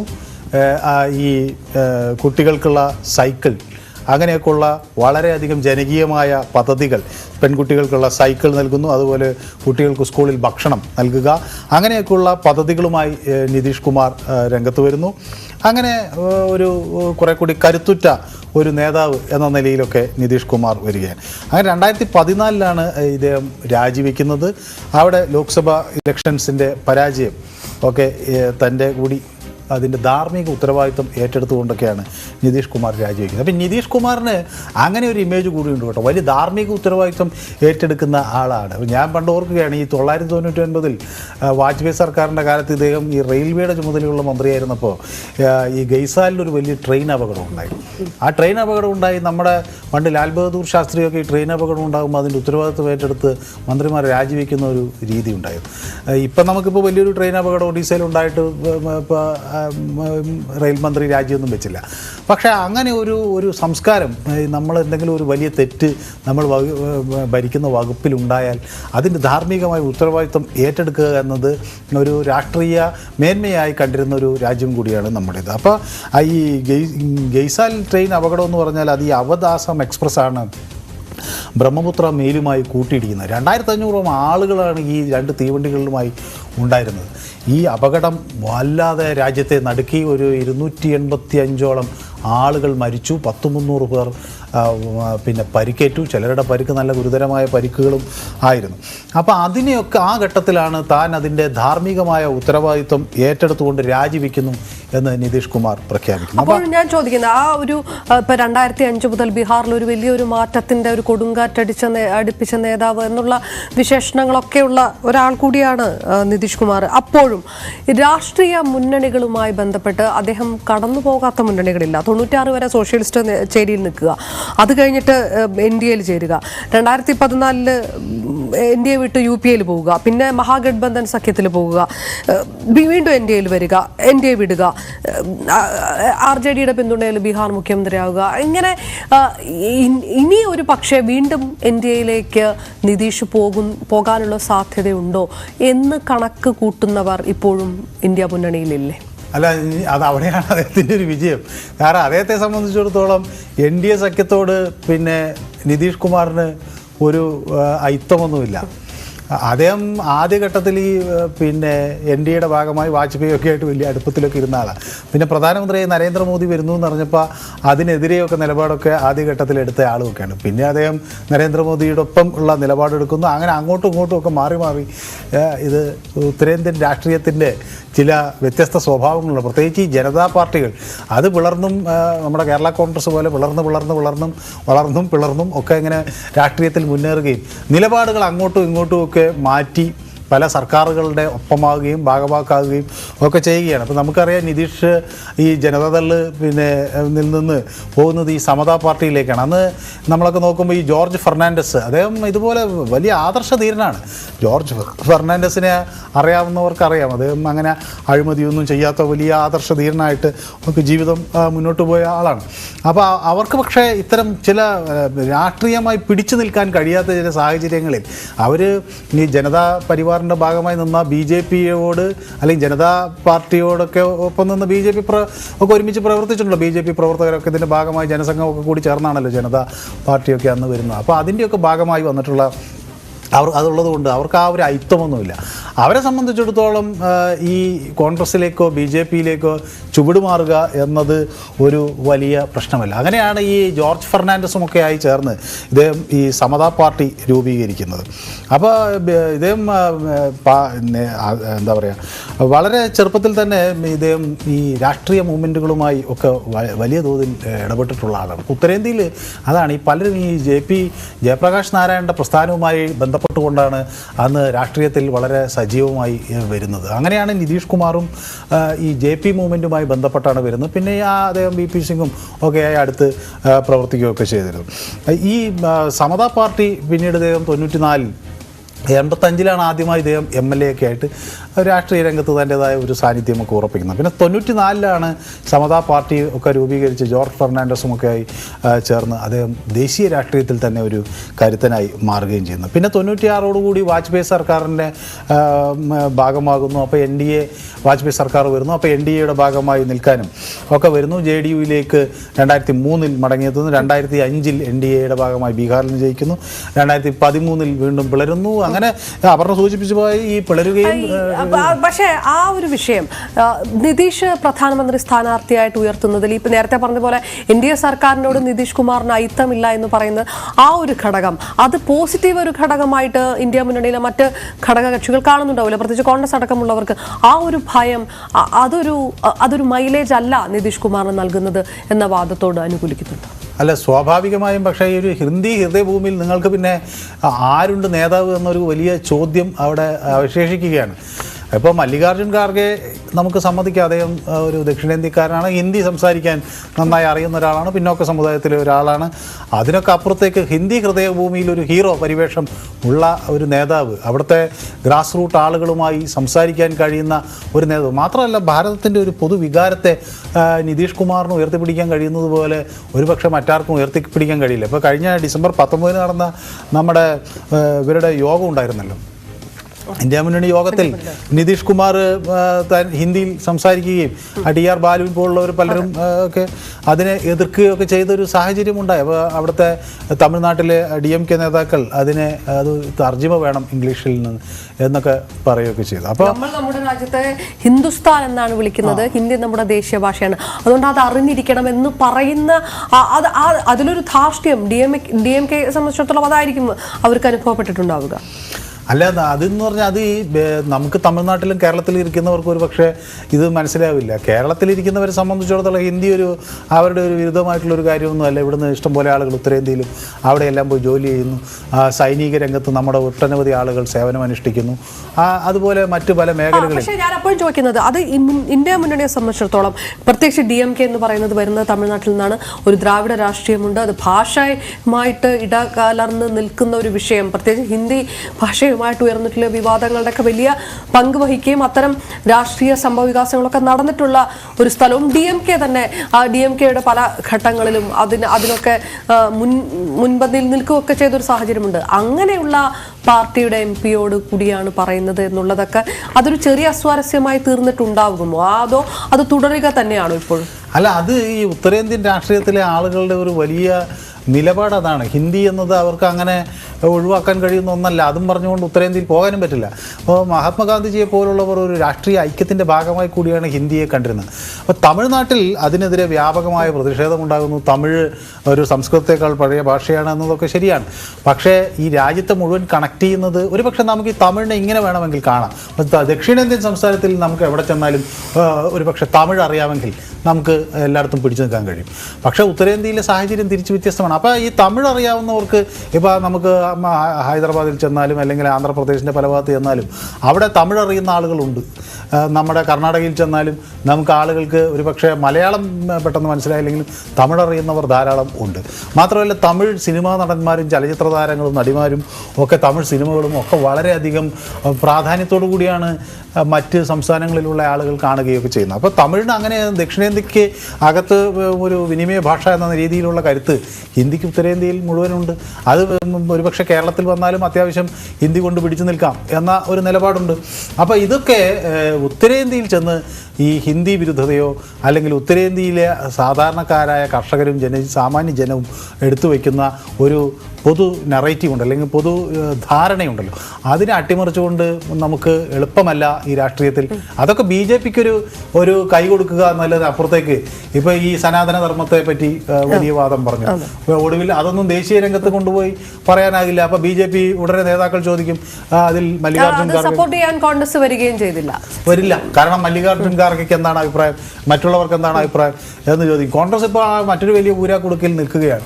അത് ഈ രാം ജന്മഭൂമി ക്ഷേത്രത്തിൽ പോകണോ വേണ്ടയോ എന്നതിനെ സംബന്ധിച്ച് അപ്പോൾ സോണിയാഗാന്ധിക്ക് അത് പോകാതിരിക്കാനും കഴിയില്ല, പോകാനും കഴിയില്ല എന്നുള്ള വലിയ പ്രതിസന്ധിയാണ്. അപ്പോൾ പോയി കഴിഞ്ഞാൽ സ്വാഭാവികമായി കേരളത്തിലുള്ളവർക്ക് ഒന്നും പറയാനില്ല. മാത്രമല്ല ഈ പള്ളി പൊളിച്ച അല്ലെങ്കിൽ ആ തർക്ക മന്ദിരം ഒന്ന് BJP-ക്കാർ വിളിക്കുന്ന ഈ ഇതിനെ പൊളിച്ച നടപടിയെ അംഗീകരിച്ചു എന്നതാവും ഈ സന്ദർശനത്തോടു കൂടി അവരും നൽകുന്ന രാഷ്ട്രീയ സന്ദേശം. അപ്പോൾ അതുകൊണ്ട് സ്വാഭാവികമായും ഉത്തരേന്ത്യയിൽ പക്ഷേ പിടിച്ചു നിൽക്കാൻ ഇതൊന്നും കൊണ്ട് സാധ്യമല്ല. ആ നിലപാടിൽ അവിടെയാണ് ഒരു ഉത്തരേന്ത്യക്കാരനായ ഹിന്ദി ഹൃദയഭൂമിയിൽ നിൽക്കുന്ന അവിടുത്തെ സാമാന്യരായ ജനസാമാന്യത്തെ കയ്യിലെടുക്കാൻ കഴിയുന്ന, അവിടുത്തെ കർഷകരോട് നേരിട്ട് സംവദിക്കാൻ കഴിയുന്ന, അവർക്ക് അവിടെ ആളുകൾക്ക് പറഞ്ഞാൽ മനസ്സിലാകുന്ന രാഷ്ട്രീയ അടിത്തറയുള്ള ഒരു നേതാവിനെ ഉയർത്തിക്കാണിക്കാതെ ഈ തെരഞ്ഞെടുപ്പിൽ മുന്നോട്ട് പോകാൻ കഴിയില്ല എന്നതാണ് നിതീഷിന്റെ വാദം. അത് വലിയൊരു ശതമാനം വരെ ശരിയുമാണ്. അതെ, അപ്പോഴും നിതീഷ് കുമാർ എന്ന് പറയുന്ന ഒരാളെ പ്രധാനമന്ത്രി സ്ഥാനാർത്ഥിയാക്കി ഉയർത്തി കാണിക്കാതിരിക്കാനല്ലേ നേരത്തെ തന്നെ മല്ലികാർജ്ജുൻ ഖാർഗെയുടെ പേര് മമതാ ബാനർജിയും അരവിന്ദ് കെജ്രിവാളും നിർദ്ദേശിച്ചത് എന്നുള്ളൊരു വിലയിരുത്തലുകൾ കൂടിയുണ്ട്. അങ്ങനെ ഈ പാളയത്തിൽ പട ഏത് രീതിയിലാണ് ഇന്ത്യ മുന്നണിയെ ബാധിക്കാതിരുന്നാൽ മാത്രമേ ലോക്സഭാ തെരഞ്ഞെടുപ്പിൽ BJP-ക്ക് ശക്തമായ ബദലാകാൻ അവർക്ക് കഴിയുള്ളൂ എന്നുള്ള യാതൊരു തർക്കവുമില്ല. അതായിരുന്നു ഇലക്ഷൻ ചാനൽ ഇന്ന് പരിശോധിക്കുകയും ചെയ്തത്. കൂടുതൽ വിശകലനങ്ങളുമായി വീണ്ടും കാണാം. നമസ്കാരം.